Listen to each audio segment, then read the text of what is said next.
नमस्कार सर। सत साहेब जी। सर क्या नाम है आपका? भक्त मुकेश दास। सर कहाँ से आए हैं आप?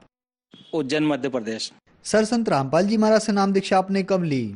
14 अप्रैल 2014 को सर। सर संत रामपाल जी महाराज से नाम दीक्षा लेने से पहले आप क्या भक्ति साधनाएं करते थे? सर भक्ति साधना तो हम बचपन से ही लगातार लगे हुए थे। जैसे कि दुर्गा का जो जागरण होता था, नवरात्रि में माता की पूजा होती थी, गणेश जी को बिठाया जाता था। हम मोहल्ले में से चंदा एकत्रित करते थे सबसे घर घर से, और उनका उत्सव मनाया करते थे।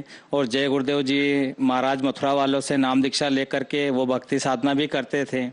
सर फिर आप संत रामपाल जी महाराज की शरण में कैसे आए? क्या हुआ सर कि मथुरा में जय गुरुदेव जी की भक्ति करते करते भी मेरे अंदर अवगुण बहुत थे।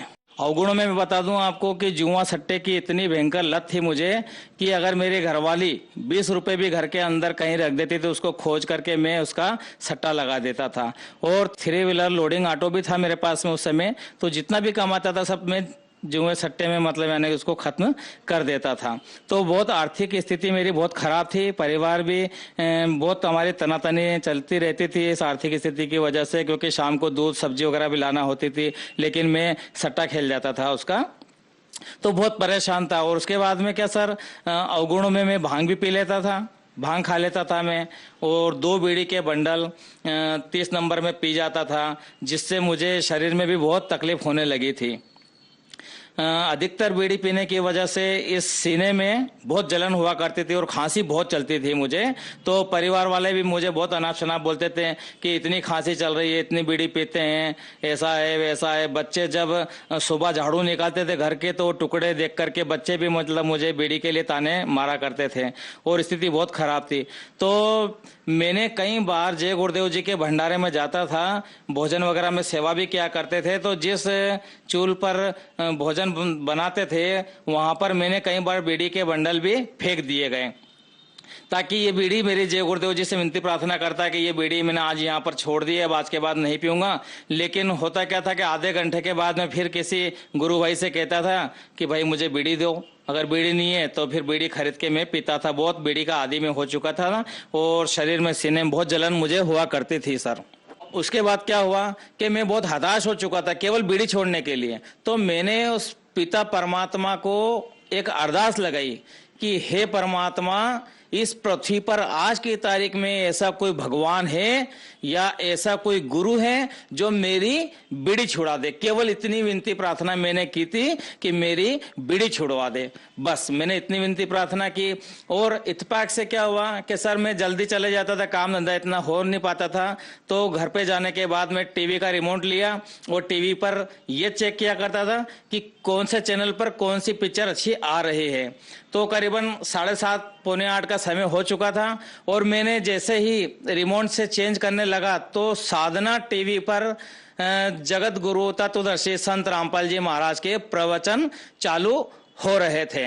तो मेरी नजर वहीं टिक गई, और वहां उन संत रामपाल जी महाराज के सत्संग में देखने लगा।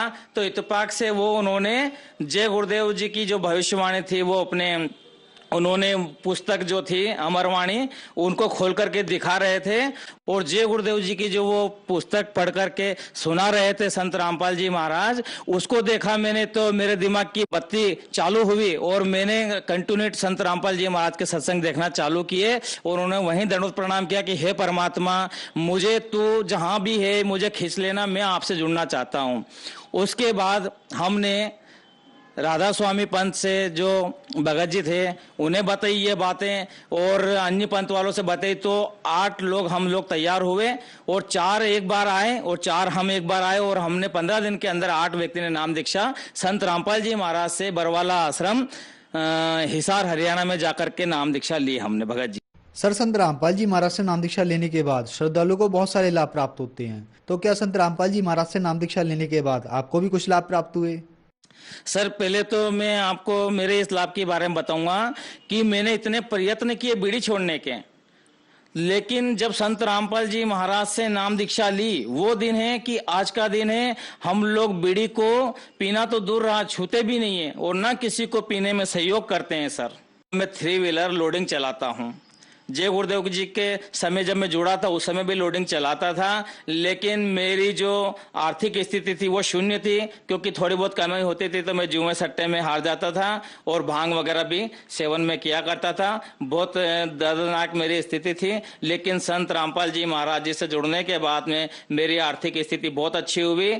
परमात्मा की दया से, उनकी दिए हुए नाम से, भक्ति कमाई करने से मुझे सुबह से शाम तक परमात्मा की दया से करीबन 1000-1500 रुपए रोज की आमदनी उस लोडिंग ऑटो से थ्री व्हीलर रिक्शा से हो जाती है और आर्थिक स्थिति बहुत अच्छी हुई। मेरे सीने में जो बीड़ी पीता था मैं, उसका जो जलन का रोग था वो भी बिल्कुल नाम दीक्षा लेने से, परमात्मा की भक्ति करने से समाप्त हुआ और अब तो बिल्कुल जैसे गुलाब का फूल खिला हुआ रहता है वैसा शीतलवान शरीर रहता है। और परमात्मा ने ऐसी भक्ति दी हमको। पहले तो मैं रात को 2:30 बजे उठ जाता था और 2.5 घंटे ध्यान भजन, कानों में उंगली लगाकर आंख बंद करके ध्यान करता था, लेकिन कोई फर्क नहीं पड़ता था।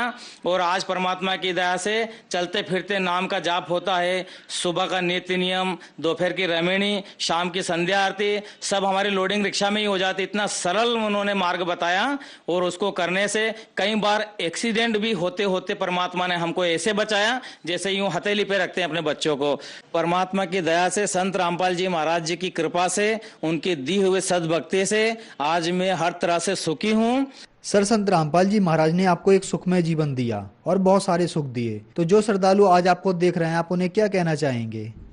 भक्त समाज को मैं संदेश तो नहीं दे सकता, संदेश तो देते हैं संत रामपाल जी महाराज, लेकिन हाँ, परमात्मा ने जो हमको ज्ञान दिया कि हम सब उस परमात्मा के बच्चे हैं और यहाँ पर जितने भी जीव हैं हम सब उसके बच्चे हैं और हम सब भाई बहन हैं। तो मैं अपने भाई और बहनों से जो मुझे देख रहे हैं और सुन रहे हैं उनसे विनती प्रार्थना करूंगा, और विशेषकर जो जय गुरुदेव संगत में जो भी जुड़े हुए हैं उन सबसे विनती प्रार्थना करूंगा कि बाबा जय गुरुदेव जी महाराज ने हमको संत रामपाल जी महाराज की शरण में जाने का इशारा किया है। वो पुस्तक आप उठा करके देख सकते हैं और संत रामपाल जी महाराज भी कई बार उस पुस्तक को दिखाते हैं। तो अपनी बुद्धि से विचार करो कि जय गुरुदेव जी महाराज भी हमारे आत्मा का कल्याण चाहते थे, इसलिए उन्होंने उनकी तरफ इशारा किया था। अब हमको हमारे जय गुरुदेव जी की ही बात मान करके आ जाना चाहिए ताकि हमारे आत्मा का कल्याण हो सके।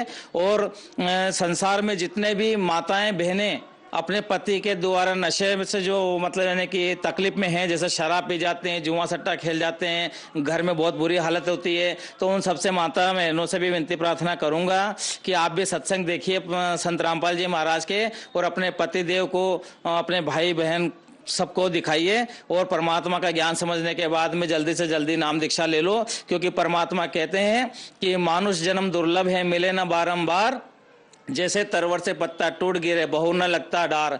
तो परमात्मा ने हमको मनुष्य जीवन दिया है परमात्मा की सद्भक्ति करने के लिए, जिससे हमारा ये जीवन भी सफल हो और हमारी आत्मा अमर लोक जाकर के अमर हो जाए और सर्व सुखों को प्राप्त करे। सर, संत रामपाल जी महाराज की शरण में कैसे आ सकते हैं?